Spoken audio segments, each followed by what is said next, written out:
안녕하세요. 쓸모연구소입니다. 오늘은 우리가 매일 하고 있는 양치에서 잘못된 습관은 없는지, 또 도움이 될 정보는 없는지 살펴보겠습니다. 하루 3번 3분씩 양치하세요 라는 국민 계몽 운동의 결과 치아 건강을 위해 매일 양치를 하고 계실 것으로 생각합니다. 하루 3번까지 챙기지는 못하더라도 하루 2번씩 20년 동안 양치를 했다면 14,600번에 달합니다. 따라서 우리 모두는 양치 전문가라고 할 수 있습니다. 하지만 내가 잘못된 양치 습관을 갖고 있다면 마치 성긴 그물로 물고기를 잡는 것과 같다고 하겠습니다. 자, 이제 그물을 촘촘하게 만들어 중요한 것을 놓치지 않도록 해봅시다. 이를 닦기 전에 손 먼저. 양치컵을 이용해서 입을 헹구신다고 하더라도 칫솔을 잡는 일도 양치컵을 잡는 일도 손을 사용합니다. 손에 달라붙어 있는 세균이 입안에 들어가지 않도록 비누를 이용해서 손을 먼저 깨끗하게 닦으세요. 이미 잘하고 계시다면 다음으로 패스. 치약은 적당량만. 치약 광고를 보면 칫솔모의 시작부터 끝까지 다 채우는 장면을 연출합니다. 제품이 예쁘게 영상에 나오도록 홍보해야 매출이 증가하니 그렇게 하는 것이지만 실생활에서 이렇게 했다간 엄마에게 등짝을 얻어맞기 딱 좋습니다. 생필품인 치약이 금방 떨어질 테니까요. 막상 입안을 헹구어 뱉어보면 상당량의 치약이 사용되지 않은 채 낭비된 모습을 볼 수 있습니다. 치약에 적힌 용법과 용량에 대한 안내문에는 6세 이하의 어린이는 완두콩 정도 크기의 소량의 치약을 사용하라고 안내하고 있으니까 그보다 약간 더 큰 정도면 되겠죠? 성인이라고 해서 닦아야 할 치아의 수가 어린이보다 2배 더 많지는 않으니까요. 제발 구석구석. 휴대전화의 스톱워치 기능으로 평소 양치에 걸리는 시간을 재어보세요. 기록이 어떻게 나오시던가요? 3분 가까이 나오시던가요? 1분도 채 안 되는 분은 없으신가요? 이른 아침에 학교나 직장으로 나갈 준비를 하려면 시간이 부족합니다. 그래서 칫솔질을 빠르고 강하게 해서 빨리 끝내버립니다. 치약에는 입안에 개운한 느낌을 주는 멘톨 성분이 있어서 양치 전과 후엔 확연히 다른 기분이 듭니다. 그런데 이렇게 빠르게 마친 양치는 치아를 구석구석 닦지 않았을 가능성이 높습니다. 마치 아침에 눈이 내린 학교 운동장을 쓸어야 하는데 바쁘니까 운동장 전체를 다 쓸지는 못하겠고 정문에서 학교 건물, 체육관 건물, 도서관 건물까지 사람들이 주로 이동하는 길만 눈을 치워놓은 것과 같은 상황인 것이죠. 급하니까 당연히 그럴 수 있습니다. 자, 그럼 학교나 회사에 가지 않는 날에는 천천히 구석구석 잘 닦게 되시던가요? 평소와 비슷한 정도의 양치를 하게 되지 않던가요? 습관이 굳어져서 아예 인지하지 못했던 부분일 수도 있습니다. 가장 취약한 구역은 오른쪽 위 안쪽의 치아들입니다.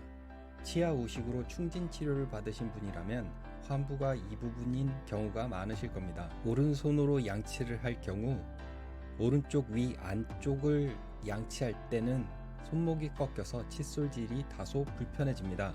그래서 상대적으로 관리가 소홀해집니다. 이 경우 전동 칫솔을 사용하시면 도움이 될 수 있습니다. 3분 알람을 주어 시간도 알려주고 전기 모터를 이용하니 이를 닦는 수고도 덜 수 있습니다. 칫솔 머리는 작은 걸로. 대한치과의사협회에서 권장하는 칫솔모의 크기는 치아 2.5개 사이즈입니다. 약 2cm 정도 됩니다. 칫솔모가 작아지면 칫솔 머리도 작아져서 닦기 어려웠던 치아 안쪽의 접근성이 좋아집니다. 양치할 땐 혀도 같이. 양치할 땐 혀도 같이 닦으세요. 입안에는 다양한 세균이 살고 있는 거 알고 계시죠? 음식물 찌꺼기와 입속 세균들이 파티를 벌이고 있을 텐데 양치만 하고 혀는 닦지 않는다면 마치 경찰의 집중 단속 기간을 어떻게 알았는지 그 기간 동안에만 잠깐 문을 닫는 약삭 빠른 유흥업소처럼 하나마나한 단속이 되어버리듯이 양치의 효과를 떨어뜨리게 됩니다.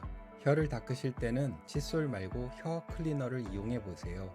약국이나 올리브땡 같은 편집샵에서 쉽게 찾으실 수 있습니다. 가격도 저렴합니다. 입속 세균도 줄일 수 있고 개운함은 늘어납니다.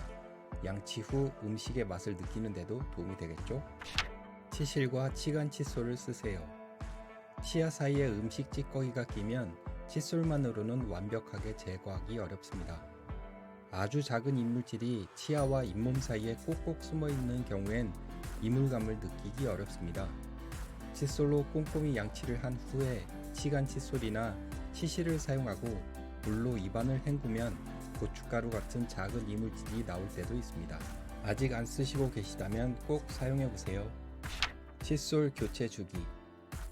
치과의사협회에서는 3개월을 권장하고 있습니다만 칫솔모가 옆으로 눕는 등 칫솔의 기능이 떨어지면 바로 교체하도록 안내하고 있습니다. 저는 이런저런 고민하기가 싫어서 교체 주기를 1개월로 잡고 기억하기 편하도록 매월 1일이 되면 칫솔을 바꾼다는 규칙을 정했습니다. 깜빡하고 2일에 바꾼 적도 있긴 합니다. 양치를 하다가 헛구역질이 날 때. 양치를 하다가 헛구역질이 날 때가 있습니다. 혀의 안쪽 부분에 칫솔 머리가 닿을 때 특히 그렇습니다. 사람은 불편하면 안 하게 되잖아요. 공부에도 성적이 안 오르면 공부가 싫어지고 운동에도 근육이 안 붙으면 헬스장 가기 싫어지죠. 양치하다가 헛구역질을 경험하게 되면 멈추게 됩니다. 문제는 안쪽 치아이므로 반드시 잘 닦아야 하는 곳이라는 겁니다. 그럴 땐 이렇게 해보세요. 안쪽 치아를 닦을 땐 입을 양쪽으로 조금 더 벌리시면 혀의 모양과 위치가 바뀌어서 헛구역질을 덜 겪으실 수 있습니다. 양치는 제발 천천히. 출근 준비, 학교 갈 준비는 항상 시간에 쫓깁니다. 늦잠을 잔 날이라면 더더욱 그렇습니다. 양치를 안 할 순 없고 빨리 마치자니 속도가 빨라지고 더 강하게 칫솔질을 하게 됩니다. 30초 만에 양치를 마쳤다면 이 칫솔질로 절약할 수 있는 시간은 길어봐야 2분 30초 정도입니다. 시간 단축이 중요한 순간이니 바쁜 아침엔 의미가 있을 수 있습니다. 하지만 강하게 칫솔질을 하면 치아가 더욱 닳게 됩니다. 치약에는 약한 연마제가 포함되어 있습니다. 나무로 물건을 만들고 나서 각이 진 모서리를 다듬을 때 사포로 갈아내서 마무리를 합니다. 치약도 아주 고운 사포 같은 역할을 하여 치아 표면에 달라붙어 있는 찌꺼기를 떼어내게 됩니다. 그런데 치약이 묻은 칫솔을 빠르고 강하게 문지른다면 필요 이상으로 치아를 마모시킬 수 있습니다. 따라서 양치는 천천히 살살 하시는 것이 좋습니다. 천천히 한다고 해도 3분밖에 걸리지 않습니다. 3분의 양치. 3분 양치 이론에 지나치게 매몰된 것이 아니냐고 물으실 수 있습니다. 치아 28개, 사랑니 포함 32개를 약 2cm의 솔로 3분 동안 청소를 한다면 구석구석 충분히 닦을 수 있습니다. 물론 회사에서 오늘 해야 할 일을 걱정하면서 양치하시거나 오늘 학교에서 있을 발표 수업을 걱정하시면서 양치하시면 3분 동안 늘 닦던 곳만 닦고 양치를 마치게 될 수도 있습니다. 그럴 땐 아까 말씀드린 눈 덮인 운동장을 생각하시며 구석구석 청소하듯 양치하시는 것을 잊지 마세요. 아침에 눈 뜨자마자 양치하러 가시면 욕실 불빛에 눈이 안 떠질 수 있어요.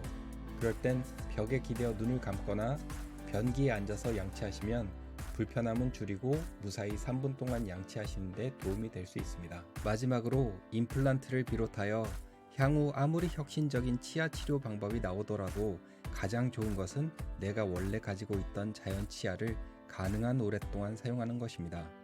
좋은 양치 습관을 갖고 계시다면 노후에도 남들보다 1년이라도 더, 하루라도 더 자연 치아를 사용하실 수 있을 겁니다. 잇몸약 광고에도 나오듯이 씹고 뜯고가 편안해야 살맛이 나지 않겠습니까? 동영상 하단의 설명란에 대한치과의사협회 블로그 정보를 남깁니다. 블로그에서 보다 많은 유용한 정보를 찾으실 수 있습니다. 구독과 좋아요를 부탁드립니다. 지금까지 쓸모연구소였습니다.